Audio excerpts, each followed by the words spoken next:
Hi, thanks for watching Guns and Watches, and today I'm going to go ballistic on you guys. We talk a little bit about cartridges, bullets, and different nomenclature for all of these things. Please do like, share, subscribe, let me know you're out there. This is just a hobby. I'm just trying to share knowledge that I accumulated by reading a bunch of magazines and spending an enormous amount of money on the gun hobby, so that you don't have to, or maybe you want to come and commiserate with me. So today I want to talk about ballistics, rocket science. How do we get these bullets out of the barrel and downrange, and what do all these things actually mean, all these different terminologies? The first thing is, don't read too much in a caliber. The caliber can sometimes just be a name. Most times it has something to do with the cartridge that the weapon shoots, but sometimes that cartridge is named for marketing purposes, and sometimes it's named for safety purposes. So you have to be kind of careful trying to derive too much information from a cartridge. And the best way to illustrate that is with my handy dandy calipers, and to show you that the 9mm, the 380, the 357, and the 38 Special all fire the same diameter cartridge. So here, this is an ancient 38 Special from my late father's gun kit, because he had a 357 revolver, and a 357 revolver fires both 38 Specials and 357s. So you can see right there, this is 0.35 inches, and put it right next to the 357. You see the 357 is a little taller. Don't worry, these cartridges are never getting fired, by the way. I'm just using them for illustration. And here's the 357. It's kind of hard. It's throated right at the thing. 3445 right there. 3465. So that's another 3.35 inch. This is the 380. It's a tiny little thing. And you come down to here. Oh, look at that, 0.3485. Who knew? And then here's the 9mm, and we got quite a bit of meat to get on there, and that is 356. I think I'm being a little sloppy on that. 353. So all of these cartridges fire the same diameter projectile. What varies on them is how heavy they are, and that's usually by their horizontal height, because they're lead bullets. Sometimes they're solid copper, sometimes they get longer, and sometimes they get pushed down deeper into the casing, and sometimes they stick out further. And what that does is it allows the pressure to build higher. So every actual firearm, it really is the same as an air gun, or when you're shooting spitballs as a grade schooler. What happens is the hammer or striker hits this primer, which ignites. And the primers, they are different grades and different qualities based on how quickly they ignite. They ignite the powder that's inside of the casing. The casing expands inside the chamber as the gases expand when they're ignited, and then it forces all of the gas to fire the projectile out of the pistol. Now I'm going to pause the video and go show you something that's really important for those who are trying to shoot revolvers, okay? So now I'm back, and this is my father's late Colt 357 revolver. It's missing some parts here. It's a cracked frame. This is an old gun, a family heirloom, bought in the 50s. And this is a good place to give you an illustration of how these cartridges work, because if you open it up, the cylinder, this chamber here is where that ignition happens, and it pushes the brass case against the wall of the cylinder and then forces the round out. So you'll see guys today shoot their guns with their hands way forward, way forward, because they're accustomed to shooting semi-autos where everything is encompassed. You never want to do that with a revolver. Revolvers are built the way they're built, with this gooseneck in the back, because you need to keep everything back here. You actually, with the famous grip, Cooper's grip is a teacup for this, because you don't want anything up here when this goes off, because you can see gaps. So you see a gap here, when the hammer comes down and hits the primer, you can have it jump back and have fire come out here, but you definitely have fire and pressure come out here before it hits the compression cone and pushes the projectile through the barrel. There's videos out there where it shows them, you know, the explosion that comes out here is pretty bad. So if you ever pick one of these up, if you're you know, a pistolero, if you're like most of us today who shoot semi-auto, you're accustomed to getting your hand up here like this. You absolutely do not want to do that. You want your hands back. In fact, these guns were made to be fired with one hand. They were made to be pulled, drawn, cocked, shot, fired one-handed, loaded, reloaded one-handed. You know, if you're going to switch to revolver, which is cool, or if you want to own a revolver, actually learn how to shoot a revolver.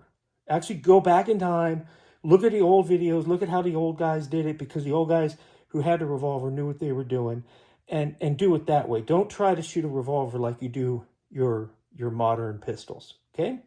But the illustration here about how the pressure fires the projectile is really, really good with a revolver, because it can help you to have a good illustration. The other thing I want to talk about is the different metric, 5.56, a 5.56 M55 ball here should come up to 223 if you put this on here. Well, that's a little smaller than that, but it's 0.22 on here, 0.218. So this is a really thin bullet. Now, the thing about the 5.56, it's a finicky cartridge. It took a while for the military to actually get the AR-15 to settle in on this 62 grain green tip to actually be able to balance out the projectile to have a repeatable weapon. When they first made the AR-15 M16 platform, they didn't have a forward assist on the rifle, and because it was so good in trials. But when they shipped the rifles to Vietnam, they actually switched up the maker of the bullets, and it had more carbon fouling with a different manufacturer, and it caused all the weapons to malfunction in the field, cost lots of Marines their lives. So the 5.56 rifles that we all have, M4s, M16s, AR-15s, whatever you want to call them, they have a variety of ammunition that they can fire.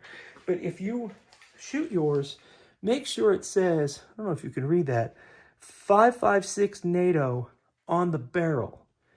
If it doesn't say 5.56 NATO on the barrel, then you have to assume it can't take 5.56 and put 223 in it. A 223 is almost identical bullet, but the pressure is much, much less inside of, there's much less powder inside. The bullet's going a lot slower, and it just means the chamber is not rated for the pressure of the 5.56. And then we have the twist rate. This particular AR-15, this is called the Smith & Wesson, what's it got? Smith & Wesson Sport 2, M&P 15, yada, yada, yada, 15 main gun. But it has a 1 in 9 twist. What that means is that in every 9 inches of barrel, there will be a full twist in the riflings. And I don't know of any other gun that it matters so darn much, other than the M4 platform, that this twist rate is such a big deal. But on this platform, the twist rate is such a big deal because if the bullet doesn't stabilize, you get poor performance, poor accuracy, and poor range, and poor reproducibility, and yada, yada, yada. And the difference is 1 in 7, 1 in 8, or 1 in 9. That's really not, if you think about how rifles go down a barrel, that's really not that much of a difference. But it's because of the way that this bullet travels and the tolerances behind it. So here's your Winchester target ammo for 7.62 by 39. And this is kind of a Gucci AK round because they're hard to come by nowadays. They're pretty expensive. So this is a brass-cased AK-47 round for my AK. And a 7.62 by 39 is really a 308.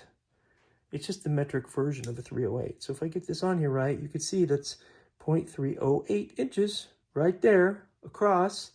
And so this is just a short 308 is what this round is, but it's pretty devastating out there if you get the wolf or silver bear, brown bear type ammo with the steel core in it. And then here's your 45 caliber hollow, which we get this across here. You can see is 0.45. And this is kind of a slow round because it's heavy. It's 230 grains. That's the other part that I haven't talked about yet, is that the weight of the actual projectile, the bullet itself, determines how hard it's going to hit. Your speed and your weight determine how much energy is actually delivered at the target and how long it can stay in the air. You can see that this is a big round projectile, so it's going to have a lot of wind resistance as it's sailing. It's not going to have as much range as your 9mm. It also doesn't go as fast as a 9mm. The other benefits to shooting these semi-autos is that the chamber is not like a pistol where the chamber has got this exposed compression cone between the cylinder and the barrel. This area is called a compression cone, by the way. It doesn't have that. It's all one thing, so you get more pressure out of it because it's all self-contained. But I thought I'd give a little bit of basics here about these different bullets and rounds. And today there's a lot of kerfuffle about, which gun is the best.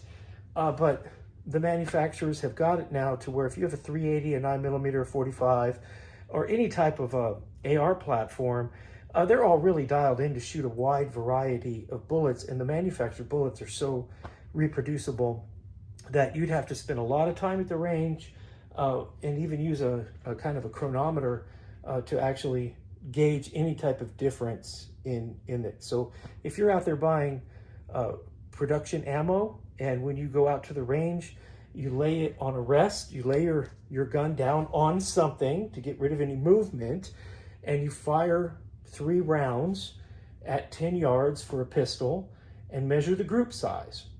And then do it with a different type of bullet, and then do it with a different type of bullet. And, different manufacturer, different weight, different whatever. Whatever you get the tightest group with the best felt recoil, you just go with that, and you don't have to think too much about it. But I did back in the day. I spent a lot of time thinking about the ballistics, and a lot of guys today are buying these 9mm carbines, and if you look at the ballistics, it's not really doing anything. The 9mm is actually slowing down before it exits the barrel, so they're not getting any real perceived velocity from the 9mm slug as it exits the barrel. Now you are getting a lot better stability because you're able to hold it with 2 hands and stuff. But I looked in the 9mm carbine as for hunting, because I thought, hey, if you can get 1,400 feet per second out of a 9mm, then hey, I'd get a 9mm carbine and take that out deer hunting, because 50 yards, that'd be a pretty good thing. And the ballistic charts just are not there. So at any rate, if you found this educational, or maybe it inspired you to do some reading or some research, please do. And also, if you're going to get a revolver, do not put your mitts up here if you're going to shoot the revolver, because flames come out of here. It will burn you and hurt you. Okay? Thanks for watching Guns and Watches. And please like, share, subscribe, or correct anything I said wrong in the comments. And have a good day. Bye-bye.